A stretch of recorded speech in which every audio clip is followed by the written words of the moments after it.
Hello అండి. ఈరోజు నేను మీకు చికెన్ గ్రేవీ కర్రీ చేసి చూపించబోతున్నాను.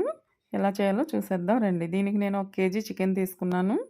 దీనిలోకి పెద్దవి 3 ఉల్లిపాయలు, 2 టమాటాలు, 5 పచ్చిమిరకాయలు, కొంచెం కొత్తిమీర, అలాగే అల్లం వెల్లుల్లి పేస్టు, గరం మసాలా, కారం, సాల్టు, పసుపు తీసుకోవాలి. ఇప్పుడు స్టవ్ పై గిన్నె పెట్టుకుని 3 స్పూన్లు ఆయిల్ వేసుకోవాలి.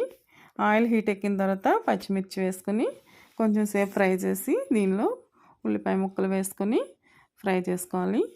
ఉల్లిపాయ ముక్కలు త్వరగా వేగటానికి కొంచెం సాల్ట్ కూడా ముందే వేసుకోండి. అలాగే 2 స్పూన్లు అల్లం వెల్లుల్లి పేస్టు వేసుకొని బాగా పచ్చివాసన పోయేంత వరకు ఫ్రై చేసుకోవాలి. ఇప్పుడు దీనిలోనే టమాటా ముక్కలు వేసుకొని అవి కూడా మెత్తగా ఉడికేంత వరకు ఉడికించుకోవాలి. చూడండి, టమాటా ముక్కలు మెత్తగా ఉడికిపోయాయి కదా. ఇప్పుడు దీనిలో మనం శుభ్రంగా కడిగి పెట్టుకున్న చికెన్ వేసుకొని ఈ చికెన్కి అల్లం వెల్లుల్లి పేస్టు బాగా పట్టేంత వరకు గడ్డితో కలుపుకోవాలి.